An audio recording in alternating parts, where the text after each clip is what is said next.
Toda mi vida creí que el silencio era una virtud, que una mujer que no se queja, que no llora en público, que aguanta sin doblar la espalda, es una mujer fuerte. Mi madre me lo enseñó así, y yo se lo enseñé a mis hijos sin darme cuenta, con cada vez que tragué saliva y sonreí cuando quería gritar. Pero hay un límite, y ese límite tiene fecha, tiene hora, tiene un nombre escrito en un papel que no debía haber encontrado. Tenía 61 años cuando descubrí que mi vida entera había sido construida sobre una mentira que no era solo de mi esposo, era de todos, de mis hijos, de mi nuera, de la familia que yo había alimentado, cuidado, defendido durante más de 30 años. Todo empezó un martes ordinario, de esos que huelen a café frío y ropa por doblar. Rodrigo había salido temprano, como siempre. Quien dijo que tenía una reunión con su contador. Le creí, como siempre, porque yo era así, una mujer que creía. Entré a su estudio a buscar el recibo del seguro médico. El nuestro vencía ese mes y yo me encargaba de los papeles de la casa desde hacía décadas. Rodrigo nunca tocaba esas cosas. Decía que para eso estaba yo. Abrí el cajón de arriba. No había nada fuera de lo común. Bolígrafos, un clip, una tarjeta de presentación vieja. Abrí el de abajo y ahí estaba. Un sobre blanco sin dirección, doblado a la mitad. Con mi nombre escrito a mano, para Luciana, solo si algo me pasa. Mi nombre. Con mi letra no, con la de él. Me quedé quieta un momento. El corazón me latió 2 veces muy seguido y luego pareció detenerse. Pensé, quizás es algo del seguro de vida, quizás es una carta romántica de esas que nunca me escribió. Quizás no es nada, pero algo en mi cuerpo ya sabía. Abrí el sobre. Adentro había 2 hojas dobladas y una tarjeta de un banco que yo no conocía, un banco que no era el nuestro, una cuenta a nombre de Rodrigo Anselmo Varela Díaz, que es el nombre completo de mi esposo, con una dirección que no era la de nuestra casa, era la dirección de un apartamento, en otro barrio. Leí las 2 hojas.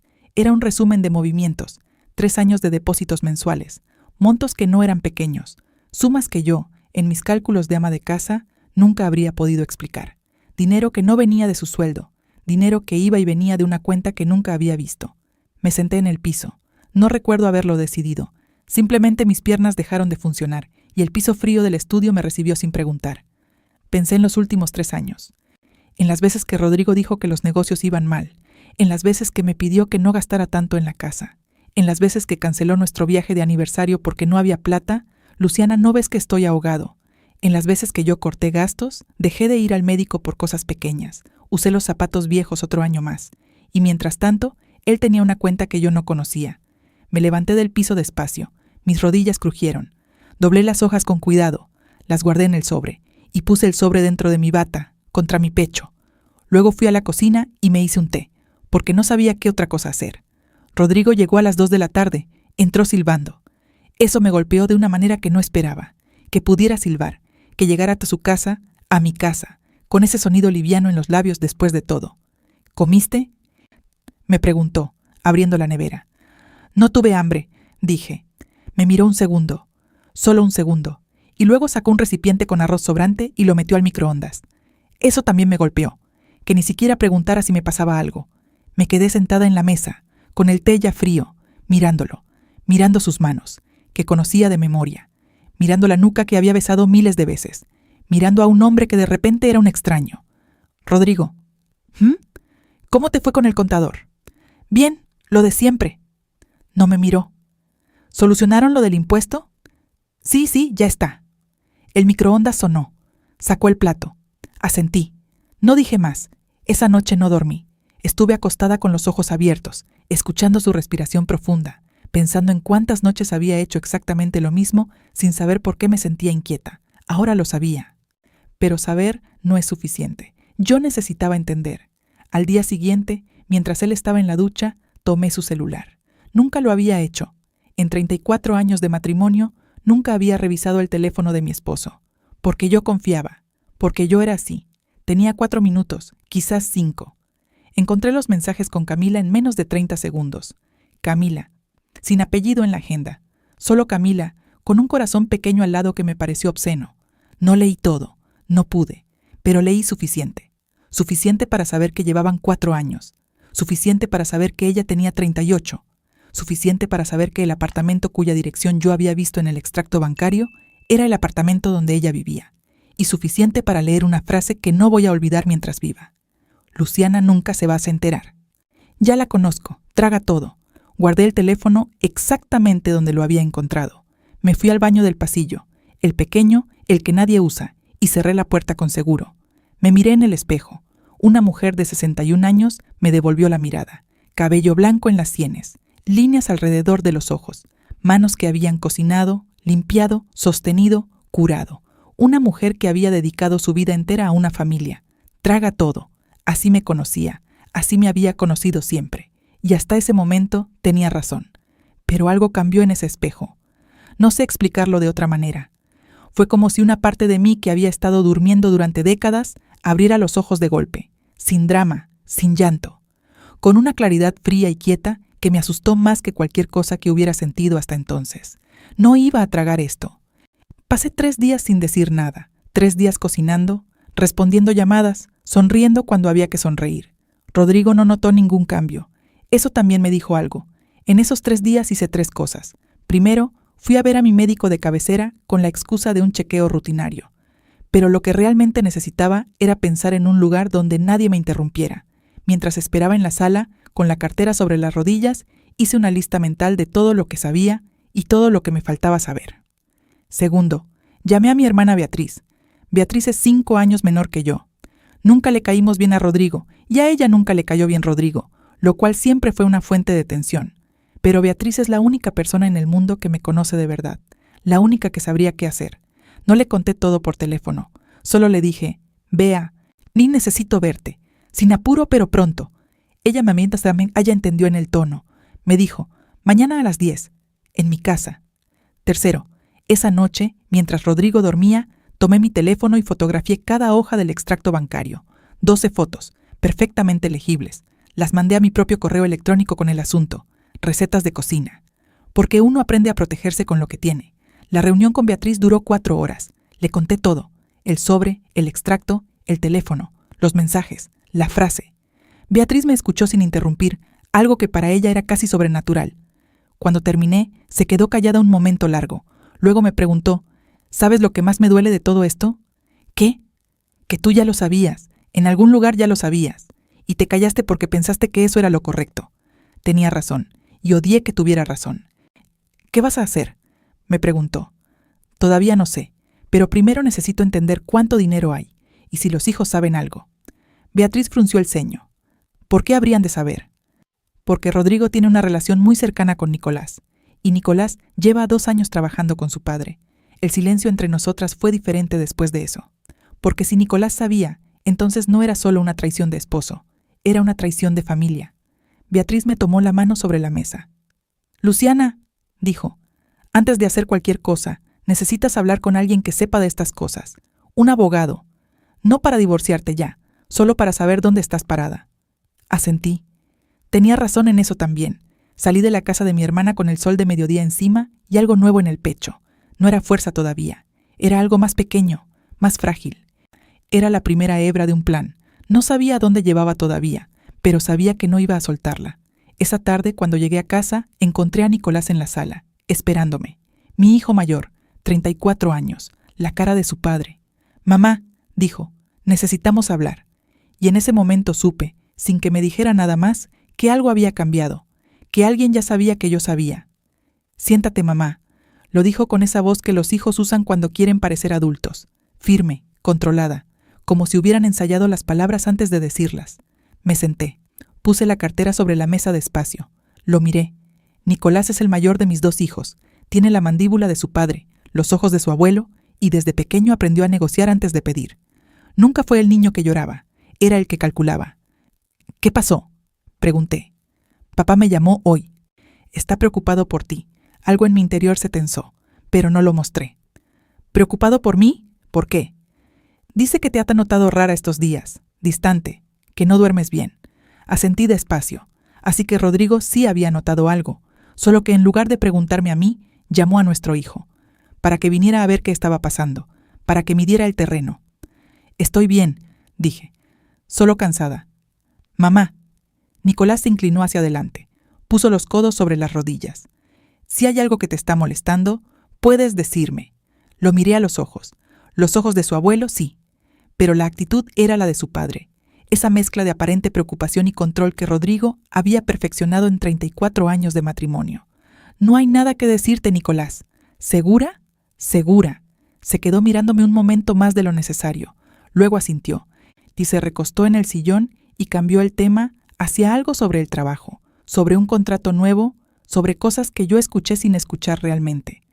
Cuando se fue, cerré la puerta y me quedé parada en el pasillo oscuro. Rodrigo sabía que algo había cambiado en mí, y su primer movimiento había sido mandar a Nicolás. No venir él, no preguntarme, mandar a alguien a investigar. Eso me dijo más que cualquier extracto bancario. Esa noche busqué el nombre del abogado que Beatriz me había recomendado. Se llamaba Fernando Cisneros, especialista en derecho familiar y patrimonial. Beatriz lo había conocido años atrás cuando tuvo problemas con la sucesión de nuestra madre. Dijo que era discreto, que no juzgaba, que sabía escuchar. Lo llamé a las 9 de la noche, esperando dejarle un mensaje. Contestó él mismo. «Doctora, perdón», dije. «Soy Luciana Varela. Mi hermana Beatriz me dio su número».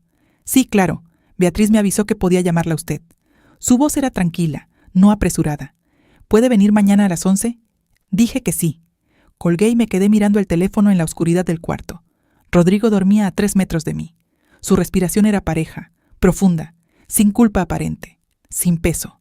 Me pregunté cuántos años había dormido así. Tranquilo, mientras yo cargaba sin saber exactamente qué era lo que cargaba. La oficina del abogado Cisneros era pequeña pero ordenada. Libros en las paredes, una planta en la ventana, 2 sillas frente a su escritorio.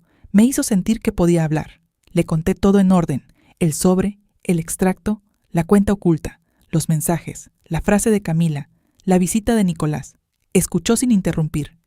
Tomó algunas notas en un cuaderno de papel, no en computadora, lo cual me pareció bien. Cuando terminé, juntó las manos sobre el escritorio. «Señora Luciana, lo primero que necesito que entienda es esto. Usted está en una posición más fuerte de lo que cree». «No me siento fuerte». «Lo sé, pero el sentimiento y la realidad legal son cosas distintas». Hizo una pausa. «Llevan 34 años de matrimonio. ¿Tienen bienes a nombre de los dos?» «La casa, un terreno que compramos hace 20 años. El negocio está a nombre de él». «¿Sabe si hay otros bienes?» «Hasta ayer creía que no». Cisneros asintió. «Lo que usted encontró en ese extracto es evidencia de una cuenta no declarada. Si hay depósitos regulares de montos significativos, hay 2 preguntas importantes. ¿De dónde viene ese dinero y a dónde va?» «No lo sé todavía». «Eso es lo que vamos a averiguar». Me miró directamente. «Pero necesito que haga algo difícil. Necesito que por ahora no cambie nada en casa, que siga igual, que no lo confronte todavía». «¿Por qué?» «Porque si él sabe que usted sabe, puede mover ese dinero, puede protegerse legalmente antes de que usted tenga tiempo de hacerlo. Necesitamos que todo siga quieto mientras hacemos el trabajo por nuestra parte». Asentí. No me gustó, pero entendí. «¿Cuánto tiempo?» 2 semanas, quizás 3. 2 o 3 semanas más viviendo con ese hombre, cocinando, durmiendo en la misma cama, sonriendo. «De acuerdo», dije. Antes de salir, Cisneros me dio una lista de cosas que debía hacer: fotografiar cualquier documento adicional que encontrara, anotar fechas y montos de memoria, no borrar ningún mensaje de mi teléfono, aunque pareciera irrelevante. Guardé la lista en el fondo de la cartera. Esa tarde, de camino a casa, paré en una papelería y compré un cuaderno pequeño, de tapas duras, color verde oscuro. Empecé a escribir todo lo que recordaba: fechas, números, frases, momentos que en su momento me habían parecido normales y que ahora, vistos desde este otro lado, tenían un sentido completamente diferente. Escribí durante 2 horas. Llenaste 8 páginas. Pero el problema de guardar silencio es que el silencio tiene grietas, y por esas grietas se cuela lo que uno no espera. 4 días después de ver al abogado, mi nuera Valeria vino a tomar café. Valeria está casada con Nicolás desde hace 6 años. Es una mujer delgada, siempre perfectamente peinada, con una manera de hablar que suena amable, pero que tiene bordes filosos, si uno aprende a escucharla bien. Tardé años en aprenderlo, pero lo aprendí. Llegó con una torta de zanahoria que había comprado en una panadería cara. La puso sobre la mesa con una sonrisa. «Quería verte, Luciana. Nicolás me dijo que no estabas bien». «Nicolás exagera. Estoy perfectamente». «¡Ay, qué bueno!». Se sentó sin que yo se lo pidiera. «Es que a veces a esta edad el cuerpo empieza a pasar facturas, ¿no? A esta edad. 2 palabras envueltas en azúcar». «Supongo», dije, y serví el café. Estuvimos hablando de cosas sin importancia durante 20 minutos. La escuela de los niños, una obra en el barrio, una serie que estaba de moda. Yo respondía lo necesario y observaba. Entonces Valeria dijo, con la taza a medio camino entre la mesa y los labios: Rodrigo está muy estresado últimamente. ¿Lo notas? Un poco, sí. Es que tiene muchas presiones. El negocio no es fácil. No, me miró. Hay que tenerle paciencia, ¿no? Los hombres a veces no saben cómo pedir ayuda. La miré. Ella sostuvo mi mirada con esa sonrisa suave, intacta, y en ese momento supe, con una certeza que no necesitaba pruebas, que Valeria sabía algo. No todo, quizás, pero algo, y había venido a medirme, a ver si yo era la misma de siempre, la que tragaba, la que tenía paciencia, la que entendía. Sí, dije. Hay que tener paciencia. Sonreí. Ella sonrió. Y las dos sabíamos que ninguna de las dos estaba diciendo la verdad. Cuando se fue, lavé las tazas con agua muy caliente, como si pudiera lavar también esa conversación. Esa noche escribí en el cuaderno verde: Valeria sabe. Verificar qué sabe y desde cuándo. Fue Beatriz quien encontró el hilo que lo jalaba todo. Me llamó un sábado por la mañana. Sorry, con esa voz que tiene cuando descubrió algo y no puede guardarlo. Luciana, escúchame bien. Estás sola. Rodrigo está en el garaje. Espera. Fui al cuarto, cerré la puerta. Ya. ¿Qué pasó? ¿Recuerdas a Hernán Molina? El que trabajaba con papá hace 1000 años. El contador. Sí. ¿Por qué? Tiene un hijo. Trabaja en el mismo banco donde está la cuenta que encontraste. Me lo dijo una amiga que lo conoce. Me quedé quieta. Beatriz. Todavía no sé qué significa. Puede ser coincidencia. Pero, Luciana, ese banco es pequeño. No es de los grandes. Alguien le abrió esa cuenta a Rodrigo ahí adentro. Alguien que conocía a Rodrigo desde antes. Cerré los ojos un segundo. El negocio de Rodrigo, el contador, la cuenta oculta, los depósitos regulares. Esto no era solo una aventura con una mujer más joven. Esto era algo más organizado, más planeado, con más personas adentro. ¿Se lo dijiste a Cisneros?, preguntó Beatriz. Todavía no. Lo llamo el lunes. Llámalo hoy, Luciana. Colgué. Me quedé parada en el cuarto con el teléfono en la mano. Afuera se oía el ruido del garaje. Rodrigo moviendo cosas, silbando de nuevo, siempre silbando. Abrí el cajón de mi mesita de noche y saqué el cuaderno verde. Escribí el nombre: Hernán Molina, hijo en el banco. Preguntar a Cisneros. Luego lo cerré y lo guardé debajo de una caja de pañuelos, en el fondo del cajón. Tomé el teléfono para llamar al abogado, y en ese momento escuché pasos en el pasillo. La puerta del cuarto se abrió. Rodrigo estaba parado en el umbral, con las manos sucias de grasa del garaje, mirándome. Miró el teléfono en mi mano. Luego me miró a mí. ¿A quién llamas?, preguntó. A Beatriz, dije, sin dudar, sin parpadear. Rodrigo me sostuvo la mirada 2 segundos más. Luego asintió, se limpió las manos en un trapo viejo que traía colgado del hombro y entró al cuarto. Dile que la semana que viene no podemos ir a su cumpleaños. Tengo un compromiso. Se lo digo. Se metió al baño. Escuché el agua correr. Esperé hasta que el sonido fue constante y seguro. Entonces marqué el número de Cisneros. Contestó al tercer timbre. Le conté lo que Beatriz me había dicho. El contador, el hijo, el banco pequeño. Escuchó en silencio, y cuando terminé, hizo una pausa breve, de esas que los abogados usan para pensar sin que uno se dé cuenta de que están pensando. Esto cambia el alcance del caso, dijo finalmente. ¿En qué sentido? Si hay una tercera persona involucrada en la apertura de esa cuenta, estamos hablando de algo más que bienes ocultos en un divorcio. Podría haber movimientos de dinero que tengan implicaciones más serias. Necesito que no haga nada todavía, nada distinto a lo que ya está haciendo. ¿Y si él ya sospecha que yo sé algo? ¿Tiene razones para pensarlo? Me vio con el teléfono en la mano, en el cuarto, con la puerta cerrada. Otro silencio. ¿Le dio alguna explicación? Le dije que llamaba a mi hermana.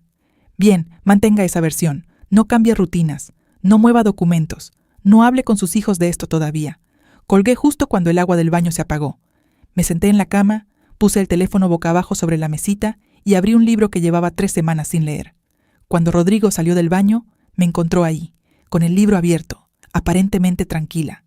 Me dio un beso rápido en la cabeza, como llevaba años haciéndolo, ese beso automático que ya no significa nada. Y salió del cuarto. Bajé los ojos al libro. Las letras no decían nada. Las miraba sin leerlas, pero mi mano no temblaba. Los siguientes días fueron los más difíciles de mi vida, y eso incluye cosas que creí que no iba a poder superar. La muerte de mi madre, el aborto que tuve a los 32 años, y del que nunca hablé con nadie. La época en que el negocio de Rodrigo casi quebró y dormimos 3 meses sin saber si íbamos a poder pagar la hipoteca. Esto era diferente. porque en todos esos momentos difíciles yo tenía al lado a alguien en quien confiaba, o al menos eso creía. Ahora vivía en la misma casa que la persona de quien me estaba protegiendo.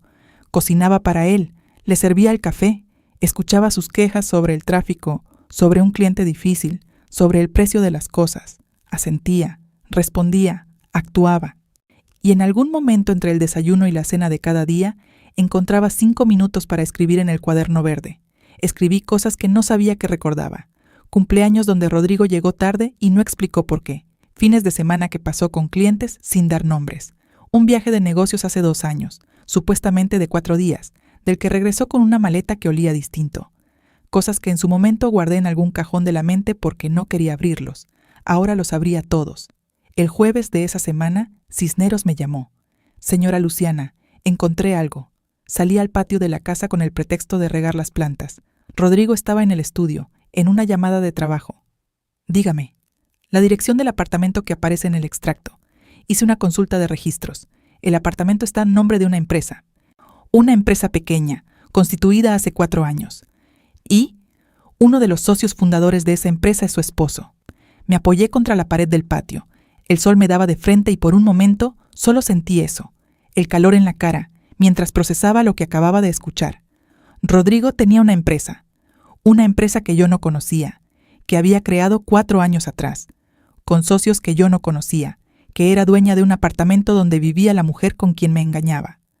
¿Quién más aparece como socio? 2 personas, un hombre de apellido Molina, que presumiblemente es el hijo del contador, dije. Exacto, y una mujer. Hizo una pausa. Señora Luciana, la segunda socia de esa empresa se llama Camila Restrepo. El jardín se quedó muy quieto. Los pájaros, el tráfico lejano. El sonido del agua en la manguera que yo tenía en la mano y que seguía corriendo sobre las plantas sin que yo me diera cuenta. Camila, no era solo la amante, era socia, era parte del negocio, era parte de la estructura entera que Rodrigo había construido en paralelo a nuestra vida. ¿Cuánto tiempo tiene esa empresa activa?, pregunté. Mi voz sonó extraña, demasiado tranquila. 4 años, como dije. Pero señora, los registros contables de la empresa muestran movimientos desde antes de su constitución formal. Es decir, la estructura legal se creó después de que los movimientos de dinero ya habían comenzado. ¿Eso qué significa? Que esto estaba planeado, no fue algo que surgió de una aventura. Alguien diseñó esto con tiempo. Cerré la manguera. Me quedé parada en el patio, con la tierra mojada alrededor de las plantas, mirando la ventana del estudio donde Rodrigo seguía hablando por teléfono, gesticulando, riendo de algo que le decía su interlocutor. 34 años, y 4, al menos, de esto. ¿Qué hago ahora?, pregunté. Ahora viene la parte importante, dijo Cisneros. Necesito que la semana que viene venga con cualquier documento que tenga acceso. Escrituras de la casa, contratos, pólizas de seguro, declaraciones de rentas y las guarda usted. Todo lo que pueda traer sin que él lo note. Los documentos de la casa están en una carpeta en el estudio. ¿Tiene acceso cuando él no está? Sí. Entonces mañana, si puede. Fotografíelos todos. No los mueva, solo fotografíe. Y señora Luciana, ¿sí? Tenga cuidado. No porque corra un peligro físico necesariamente, sino porque cuando los hombres sienten que pierden el control de una situación, a veces actúan antes de que uno espere. Asentí aunque él no podía verme. Entré a la casa. Puse la manguera en su lugar. Me lavé las manos en la cocina. Rodrigo salió del estudio con el teléfono en la mano y una sonrisa de los que acaban de cerrar un buen trato. ¿Qué hay para cenar?, preguntó. Pollo, dije. Perfecto. Se sentó en la sala y prendió la televisión. Fui a la cocina y empecé a cocinar. Si estás escuchando esta historia desde un país cuyo nombre lleva la letra E, suscríbete y déjame en los comentarios tu país. Quiero ver cuántas mujeres estamos aquí, todavía aprendiendo a decir basta. Al día siguiente, Rodrigo salió a las 9 de la mañana. Esperé 15 minutos. Luego entré al estudio. La carpeta de documentos estaba donde siempre, en el segundo estante del mueble que él llama el archivo. Aunque en realidad es solo un mueble de madera que compramos en una feria hace 20 años. La saqué con cuidado. La puse sobre el escritorio. Adentro había más de lo que yo recordaba. Escrituras de la casa, sí. El terreno. Una póliza de seguro de vida, la nuestra, que yo conocía. Pero también había 2 carpetas más pequeñas que yo nunca había abierto. Estaban sin etiqueta. Abrí la primera. Eran contratos, de arrendamiento, del apartamento, a nombre de la empresa de Rodrigo. 3 años de contratos renovados puntualmente. cada uno con su firma y la de los otros socios. La firma de Camila Restrepo estaba al pie de cada página. Una firma redonda, con una floritura al final, como la de alguien que firmaba con gusto. Fotografié todo. Abrí la segunda carpeta. Era más delgada, solo 3 hojas. La primera era la copia de un contrato de compraventa, una propiedad, no el apartamento, otra propiedad. Una casa en las afueras, según la descripción, terreno amplio, 3 habitaciones, piscina. A nombre de la empresa, firmada por Rodrigo, por Molina y por Camila. Hacía 8 meses. La segunda hoja era un avalúo. La casa valía mucho dinero, mucho más de lo que yo habría imaginado. La tercera hoja era una nota manuscrita, con la letra de Rodrigo, que decía simplemente, para cuando todo esté listo. R. Me quedé mirando esa frase. Para cuando todo esté listo. ¿Listo para qué? Fotografié las 3 hojas. Guardé las carpetas exactamente como las había encontrado.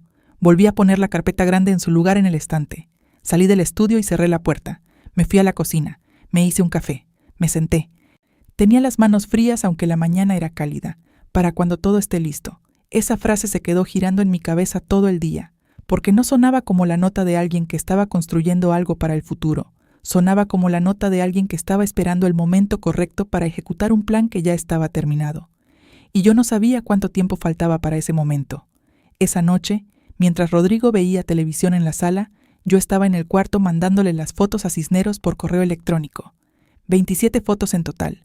Las envié con el asunto, más recetas. Cuando terminé, apagué la pantalla del teléfono y me quedé en la oscuridad del cuarto un momento. Escuchaba el volumen de la televisión abajo, las voces del noticiero, el sonido de la heladera en la cocina, y todos esos ruidos de una casa que parecía normal desde afuera. Pensé en mis hijos, en Nicolás, que había venido a medirme, en mi hija menor, Sofía, que vivía en otra ciudad y con quien hablaba cada domingo. Sofía, que era diferente a su hermano, más intuitiva, más directa. Sofía, que de niña siempre supo cuando yo estaba triste aunque yo no dijera nada. ¿Sabría ella algo? No lo creía, pero tampoco creía hace 2 semanas que mi esposo tenía una empresa secreta con su amante. El teléfono vibró. Era un mensaje de Cisneros. Recibido. Mañana hablamos. Hay algo más que necesitas saber. Lo leí 2 veces. Hay algo más que necesitas saber. 4 semanas atrás, esa frase me habría paralizado de miedo. Ahora solo sentí una especie de cansancio pesado, como el de alguien que lleva horas caminando y sabe que todavía falta trecho, pero que ya no se plantea la posibilidad de sentarse a mitad del camino. Puse el teléfono boca abajo, apagué la luz, cerré los ojos y en algún momento, por primera vez en semanas, dormí de verdad. No sé si fue paz, quizás era solo agotamiento, pero al día siguiente, cuando sonó el teléfono a las 8 de la mañana y vi que era Cisneros, lo contesté con una claridad en la cabeza que no había sentido en mucho tiempo. «Señora Luciana», dijo, «necesito que venga hoy, esta mañana si puede». «¿Qué encontró?» Una pausa corta. «El seguro de vida que usted tiene, el que aparece en esa carpeta de documentos». «¿Qué pasa con él?» «Fue modificado hace 6 meses. Su voz era cuidadosa, medida. El beneficiario ya no es usted». El silencio que siguió fue el más largo de toda esa historia. «¿Quién es el beneficiario?», pregunté, aunque una parte de mí ya lo sabía. Cisneros lo dijo, y el mundo que yo conocía terminó de romperse por completo. «La empresa», dijo Cisneros. «El beneficiario del seguro de vida es la empresa de su esposo». No dije nada. «Señora Luciana, ¿me escucha?» «Sí», dije. «La escucho». Colgué. Me quedé parada en la cocina con el teléfono en la mano y el café humeando sobre la mesada. Rodrigo estaba arriba, duchándose.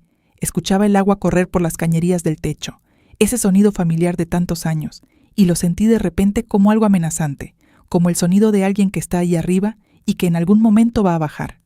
Me obligué a pensar con orden. El seguro de vida era mío también. Era una póliza conjunta que habíamos contratado hacía 12 años. Cuando Rodrigo tuvo un problema cardíaco menor y el médico nos recomendó poner los papeles en orden. Yo era la beneficiaria de la parte de él. Él era el beneficiario de la mía. Hasta hace 6 meses, alguien había ido a cambiar ese papel, alguien con acceso a nuestra documentación, con mi firma o con algo que se parecía lo suficiente a mi firma. Para cuando todo esté listo. Esa frase volvió con una claridad distinta. Guardé el teléfono en el bolsillo de la bata. Subí al cuarto. Me vestí despacio, con movimientos controlados. Cuando Rodrigo salió del baño, yo estaba frente al espejo terminando de peinarme. «¿Salís hoy?», me preguntó. «Tengo turno con la doctora Montoya». Era mentira. Pero la doctora Montoya era mi médica clínica de hace 8 años, y Rodrigo nunca había prestado atención a mis turnos médicos. «Ah», Ona se puso la camisa frente al espejo. «¿A qué hora volvés?» «A la tarde». Asintió. No preguntó más. Salí de casa a las 9:40. Caminé 2 cuadras antes de llamar a Beatriz. «Bea, necesito que me acompañes donde el abogado esta mañana». «¿Qué pasó?» Se lo dije en una frase. El silencio de Beatriz fue diferente a todos los silencios que habíamos compartido en la vida.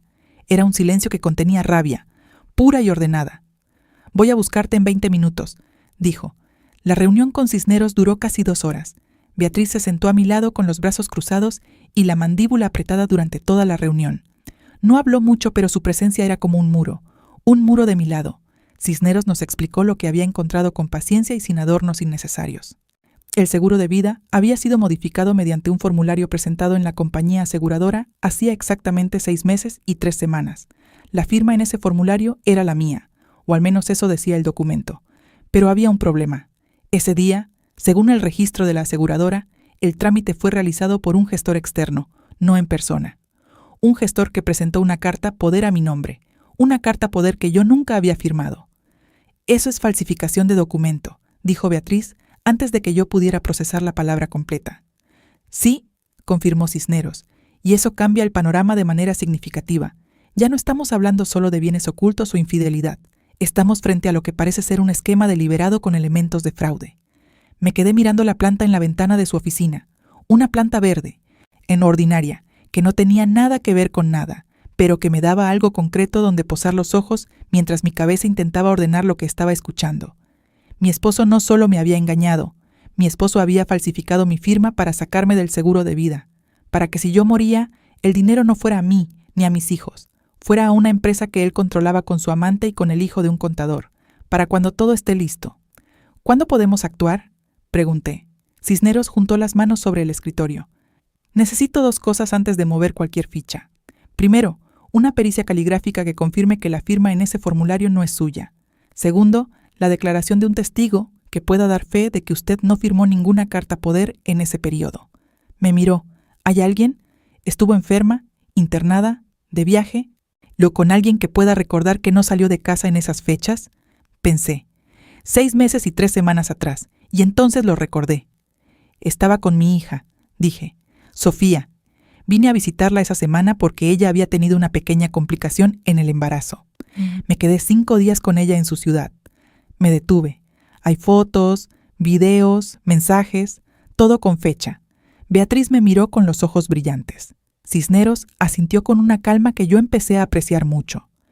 «Entonces, el día en que alguien presentó esa carta poder en la aseguradora, usted estaba en otra ciudad con su hija».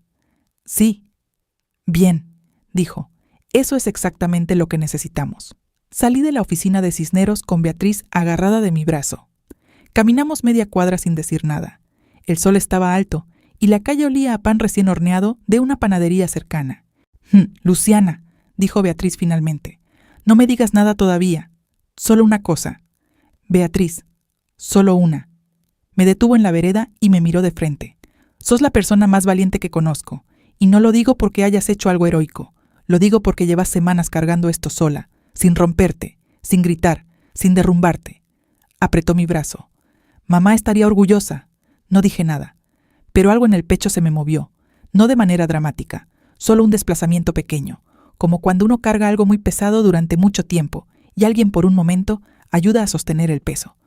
Nos fuimos a tomar algo a un bar tranquilo que estaba cerca. Pedimos agua y un sándwich que ninguna de las dos comió del todo. Le conté a Beatriz lo de Sofía, lo de las fotos, los mensajes, la coartada involuntaria que mi hija me había dado sin saberlo. «¿Vas a contarle a Sofía?», preguntó Beatriz.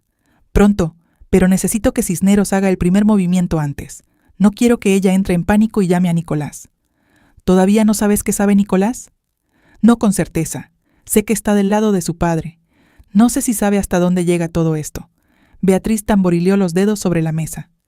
«Hay una posibilidad que no hemos nombrado», dijo despacio. La miré. «Nicolás trabaja con Rodrigo. Tiene acceso a las cuentas del negocio». Hizo una pausa. «¿Es posible que sepa lo de la empresa? ¿Lo de la cuenta oculta?». El sándwich se me quedó parado en la garganta. No lo había pensado de esa manera. O sí lo había pensado, pero lo había guardado en uno de esos cajones mentales que uno cierra porque abrirlos duele demasiado. mi hijo mayor, que vino a medirme, que trabaja con su padre desde hace 2 años, que tiene la mandíbula de Rodrigo y la manera de Rodrigo de entrar a una habitación como si ya supiera lo que va a encontrar. No lo sé, dije, pero lo vas a averiguar. No era una pregunta. Sí, dije, lo voy a averiguar. Si esta historia te está llegando al corazón, dale me gusta. Eso me dice que vale la pena seguir contando estas historias. Esa tarde volví a casa antes de lo que había dicho. Rodrigo no estaba. Su auto no estaba en el garaje. Le mandé un mensaje preguntando dónde estaba y respondió 40 minutos después. Reunión que se extendió. Llego a las 8. Subí al cuarto de Nicolás, el cuarto que había sido suyo desde los 5 años hasta los 22, cuando se fue con Valeria. Rodrigo lo había convertido en una especie de sala de reuniones informal, con una mesa larga y 2 sillas, para cuando Nicolás venía a trabajar con él desde casa. Había una computadora sobre la mesa, de las portátiles gris, con una pequeña calcomanía en la tapa que Nicolás había puesto en la adolescencia y que nunca despegó. La computadora estaba cerrada. Me quedé parada frente a ella. Cisneros me había dicho que no moviera nada, que no tocara nada que no fuera mío. Pero esta era mi casa. Esta era la computadora de mi hijo. Y yo necesitaba saber. La abrí. Estaba con contraseña. 4 dígitos. Lo intenté con su fecha de nacimiento. Nada. Lo intenté con la de Valeria. Nada. Lo intenté con el año en que nació su primer hijo. Entró. La pantalla se iluminó con el escritorio lleno de carpetas de trabajo. Nombres de clientes, de proyectos, de contratos. Todo ordenado. Todo con etiquetas prolijas. Todo muy Nicolás. Busqué por fecha de modificación. Los archivos más recientes arriba. El más reciente tenía fecha de 3 días atrás. Se llamaba LV-opciones. LV. Luciana Varela. Mis iniciales. Abrí el archivo.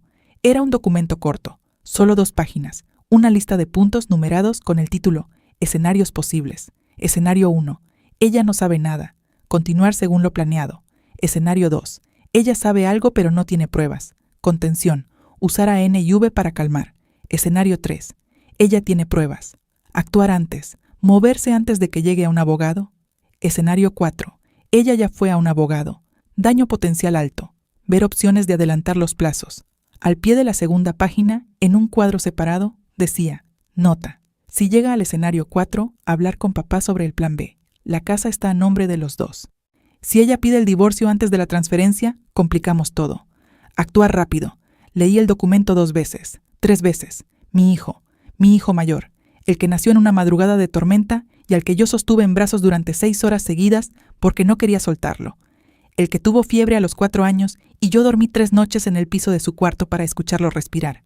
El que yo defendí de su padre cuando Rodrigo era demasiado duro con él. El que yo convencí de estudiar lo que amaba cuando Rodrigo quería mandarlo a estudiar otra cosa. Ese hijo había escrito un documento llamado LV, opciones en el que yo era un problema a controlar. Cerré el archivo. Cerré la computadora exactamente como la había encontrado. Salí del cuarto. Bajé las escaleras despacio, con la mano en el pasamanos, sintiendo cada escalón bajo mis pies como si necesitara confirmar que el piso seguía siendo real. Me senté en la cocina.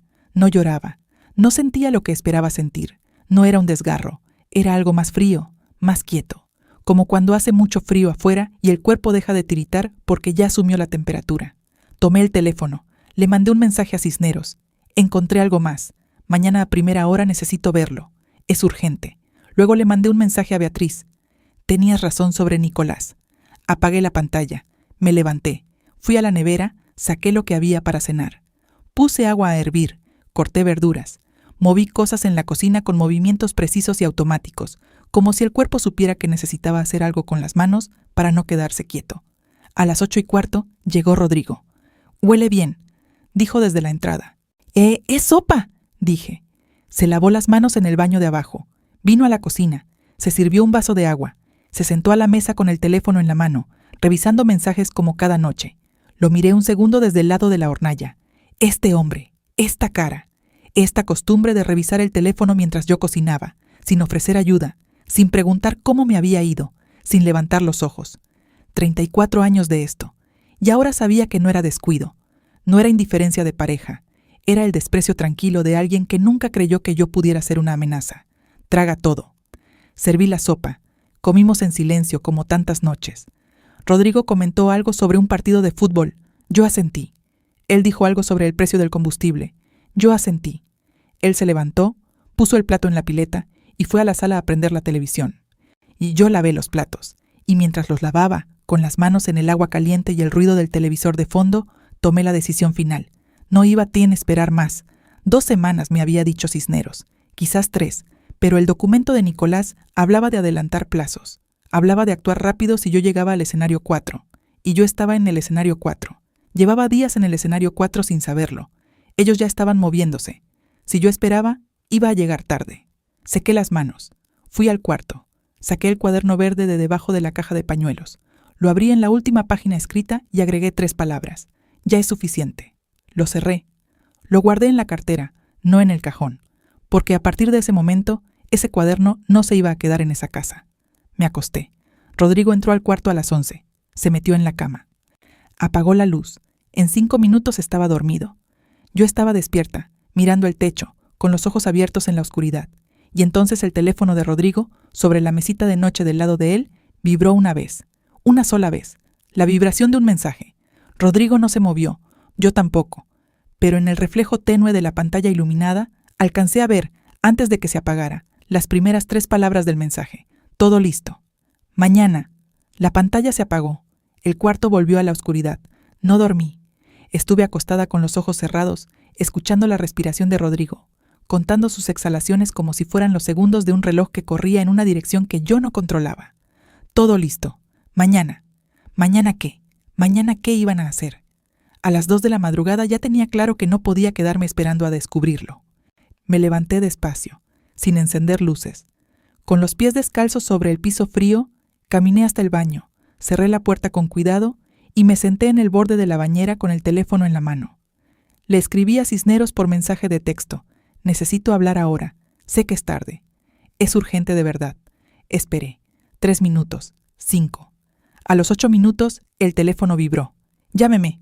Abrí el agua del lavabo apenas un poco, para cubrir el sonido de mi voz, y llamé. Cisneros contestó con la voz de alguien que no dormía profundo, o que había aprendido a despertar rápido. Le conté lo del mensaje. Le conté lo del documento de Nicolás, todo lo que no le había dicho todavía. Hubo un silencio largo. Señora Luciana, dijo, necesito que escuche con atención lo que le voy a decir. La escucho. Mañana a las 9 de la mañana voy a presentar una medida cautelar. Eso significa que vamos a pedir al juez que congele los bienes en común mientras dura el proceso. La casa, el terreno, las cuentas conjuntas. Nada puede moverse sin autorización judicial. ¿Eso los detiene? Detiene lo que pueden hacer legalmente. Una pausa. También voy a presentar la denuncia por falsificación del documento del seguro.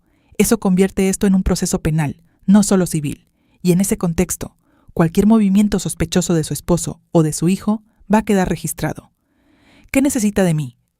Que mañana a las 8 esté en mi oficina, con el cuaderno, con las fotos que me mandó, con todo lo que tiene.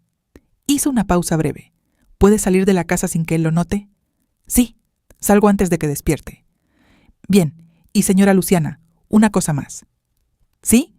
Sí, esta noche, si puede, mande todas las fotos de documentos a un correo electrónico adicional, uno que su esposo no conozca, no al que ya usaba, uno nuevo. Entendí sin que me lo explicara. Si algo pasaba, si alguien borraba algo, si de alguna manera accedían a mi teléfono, necesitaba que las pruebas existieran en más de un lugar. Lo hago ahora, dije. Colgué. Creé una cuenta nueva en menos de 5 minutos. Un nombre sin sentido, sin mis iniciales, sin ningún dato que me vinculara.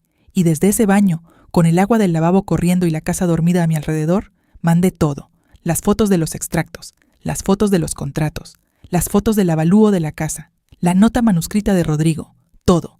Cuando terminé, borré los archivos enviados de mi galería y vacié la papelería del teléfono. Luego apagué el agua. Abrí la puerta del baño en silencio. Rodrigo seguía durmiendo. Su respiración era profunda y pareja. Un hombre sin insomnio, un hombre que dormía bien. Me metí en la cama con cuidado, y esta vez, sin proponérmelo, me quedé dormida. No por paz, sino porque el cuerpo tiene un límite, y yo había llegado al mío. Sonó el despertador a las 6:30. Rodrigo gruñó y lo apagó sin abrir los ojos. Eso era normal. Siempre ponía la alarma y siempre la apagaba para dormir media hora más. Esa media hora era mía. Me vestí en el cuarto con la poca luz que entraba por la persiana. Ropa cómoda, sobria. Agarré la cartera con el cuaderno adentro. Bajé las escaleras. En la cocina tomé el sobre blanco original, el primero, el que tenía mi nombre escrito con la letra de Rodrigo. Lo había guardado entre las páginas de un libro de recetas, en el estante más alto, el que nadie miraba. Lo puse en la cartera. Luego hice algo que no había planeado. Tomé una hoja en blanco del cajón de la cocina y escribí 3 palabras. Ya lo sé todo. La doblé y la dejé sobre la mesada, contra la cafetera. Que lo encontrara cuando bajara a preparar su café. Que supiera que esta vez no iba a haber tiempo para controlar el daño ni para mandar a nadie a medirme. Salí de la casa a las 7:04. La mañana olía a tierra mojada. Había llovido de madrugada sin que yo lo notara. Las plantas del patio estaban brillantes, las veredas oscuras de humedad. Caminé 2 cuadras hasta la parada del colectivo y esperé con la cartera apretada contra el cuerpo. A las 7:16 me llegó un mensaje de Rodrigo.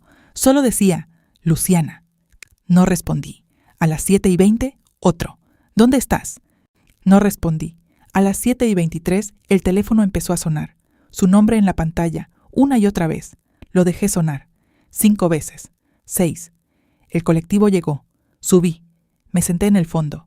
Miré por la ventana la calle que conocía de memoria, el almacén de la esquina, la escuela donde habían ido mis hijos, la iglesia donde me casé con un vestido que mi madre tardó 3 meses en coser. El teléfono dejó de sonar. Luego llegó un mensaje de Nicolás. Mamá, papá me llamó. ¿Estás bien? ¿A dónde vas? Y después uno de Valeria. Luciana, por favor, llámanos. Rodrigo está preocupado. Los leí. No respondí a ninguno. Guardé el teléfono en el bolsillo exterior de la cartera y miré por la ventana el resto del camino. Cisneros estaba en la puerta de su oficina cuando llegué. Tenía cara de haber dormido poco, pero los ojos alertas, enfocados. Me hizo pasar sin rodeos. Sobre su escritorio había papeles que no estaban el día anterior, formularios, borradores, documentos con sellos. Trabajamos durante 2 horas. Firmé lo que había que firmar. Expliqué lo que había que explicar. Le di el cuaderno verde, que él hojeó con atención y luego fotografió página por página. Le entregué el sobre blanco original con mi nombre escrito por Rodrigo. Cuando llegamos al tema de Nicolás, Cisneros fue directo. El documento que encontró en la computadora de su hijo es evidencia de participación activa en el esquema. No es solo que sabía, es que estaba coordinando. Lo sé, dije. ¿Quiere incluirlo en la denuncia? Me quedé quieta un momento. Mi hijo, 34 años, 2 hijos propios, una vida que en parte yo había ayudado a construir, pero también LV, opciones, también usar a N y V, POM para calmar, también la visita a mi casa para medirme, para ver cuánto sabía, para reportarle a su padre. Sí, dije, inclúyalo. Cisneros asintió sin juzgar. A las 11 de la mañana, la medida cautelar estaba presentada. A las 11:40, Cisneros recibió confirmación de que el juez la había aceptado de manera provisoria. Los bienes estaban congelados. La casa, el terreno, las cuentas conjuntas. Nada podía moverse. A las 12 me llamó Rodrigo por 14ª vez. Esta vez contesté. No dije hola, esperé. Luciana. Su voz era distinta. No era la voz del hombre que silbaba. No era la voz del que llegaba a casa a preguntar qué había para cenar. Era una voz que yo casi no reconocía porque era la voz sin máscara. Necesitamos hablar. Estoy de acuerdo, dije. Habla con mi abogado. Y colgué. Si llegaste hasta acá conmigo, y si escuchaste esta historia desde el principio, quiero pedirte algo. Suscríbete. Porque lo que sigue, lo que pasó después, es lo que más me costó vivir. Y lo voy a contar. Pero necesito saber que hay alguien del otro lado escuchando. Los días que siguieron fueron los más extraños de mi vida. Extraños porque no fueron dramáticos. No hubo gritos, no hubo escenas. Hubo papeles, llamadas de abogados, reuniones en oficinas frías con mucha luz artificial. Hubo silencios en pasillos. Hubo una tarde en que me crucé con Rodrigo en la oficina de un escribano y los dos miramos al frente como si el otro no existiera. Hubo una llamada de Sofía. Esa fue diferente. La llamé yo, un domingo por la tarde, sentada en el cuarto de Beatriz, donde me había quedado a dormir esa semana. Le conté todo. Me llevó casi 1 hora. Sofía lloró. Yo no lloré, o no mucho, porque ya había gastado las lágrimas en los momentos quietos de la madrugada, sola, sin testigos. Cuando terminé, Sofía estuvo callada un momento largo. Mamá, dijo, ¿por qué no me llamaste antes? Porque necesitaba entender primero qué estaba pasando. No quería arrastrarte a algo que todavía no tenía forma. Soy tu hija. Por eso, dije, por eso esperé, porque sos mi hija y no quería que cargues esto antes de tiempo. Sofía lloró un poco más. Luego me preguntó por Nicolás. Le dije la verdad. El silencio que siguió fue el más difícil de todos los silencios de esas semanas, porque Sofía y Nicolás habían sido cercanos de niños, porque ella lo quería, porque esto no era solo mi pérdida. ¿Él sabe que lo sabes?, preguntó finalmente. Ahora sí, el abogado lo notificó. ¿Y qué dijo? Nada todavía. Su abogado dijo que iba a cooperar con la investigación. Sofía respiró profundo. ¿Vos estás bien, mamá? De verdad. Pensé en la pregunta con honestidad. No la respondí de manera automática. Estoy entera, dije. No sé si bien, pero entera. El proceso legal llevó meses. No voy a contar cada detalle porque algunos todavía duelen de una manera que no tiene palabras limpias. Pero voy a contar lo que importa. La pericia caligráfica confirmó que la firma en el formulario del seguro de vida no era mía. Era una falsificación hecha con suficiente cuidado como para pasar una revisión rápida, pero no una pericial. El contador, el padre, el viejo Molina que había trabajado con mi suegro décadas atrás, fue el primero en hablar cuando entendió la dimensión de lo que se le venía encima. Que declaró que Rodrigo le había pedido ayuda para estructurar la cuenta hace 5 años, que el hijo había entrado al banco un año después y había facilitado el resto, que él sabía que yo no estaba enterada pero que había preferido no hacer preguntas. Esa frase me quedó grabada. Preferí no hacer preguntas. ¿Cuánta gente en mi vida había preferido no hacer preguntas? Camila Restrepo contrató un abogado propio y se desmarcó del esquema financiero lo antes que pudo. Dijo que ella solo había firmado como socia a pedido de Rodrigo, que no sabía los detalles, que confiaba en él. Quizás era verdad en parte, quizás no. Eso ya no era mi problema. Mi problema durante esos meses era sostenerme económicamente, porque la casa estaba congelada y yo necesitaba un lugar donde vivir mientras duraba el proceso. Beatriz me ofreció su cuarto de huéspedes sin pedirme nada a cambio. Lo acepté. Dormía en esa cama con una colcha de flores que le había regalado yo misma hace 10 años, y a veces en las mañanas eso me parecía lo más extraño de todo. Que la vida sigue, que los objetos sobreviven a las historias que los rodean, que una colcha de flores no sabe nada del mundo. Sostenerme emocionalmente fue más difícil. Hubo noches en que la rabia era tan grande que no sabía qué hacer con ella. Noches en que lloraba sin poder parar, no de tristeza solamente, sino de esa rabia específica de darse cuenta de todo lo que habías aceptado sin darte cuenta de que lo estabas aceptando. Noches en que pensaba en Nicolás y no podía conciliar al bebé que sostuvo mis dedos con ese hombre que escribió LV, opciones en su computadora. Pero también hubo mañanas. Mañanas en que me levantaba y el primer pensamiento no era el dolor, era el café, era el sol en la ventana de Beatriz, era el sonido de los pájaros en el patio pequeño y descuidado de mi hermana que nunca había tenido paciencia para las plantas. Esas mañanas me fui quedando con ellas, acumulándolas, como quien junta monedas sin saber exactamente para qué, pero sabiendo que más vale tenerlas. La sentencia llegó un martes. Como todo lo que cambió mi vida, un martes. Rodrigo fue condenado por fraude y falsificación de documento privado. El hijo del contador recibió una pena menor por su participación. La empresa fue disuelta.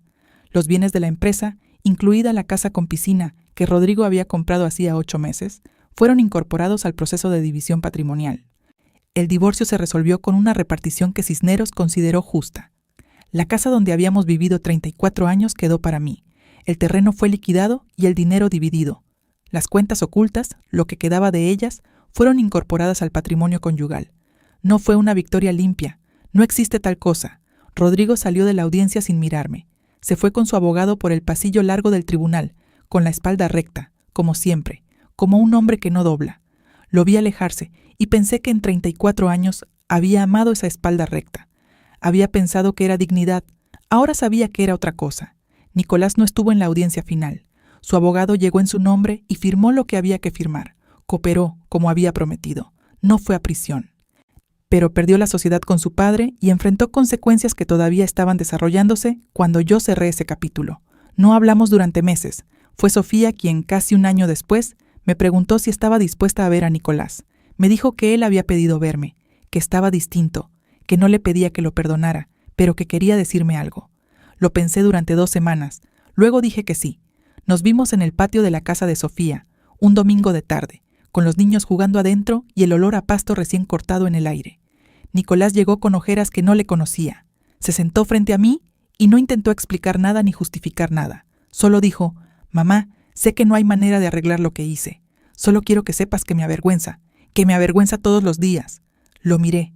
Esta cara, esta mandíbula, estos ojos que eran los de su bisabuelo.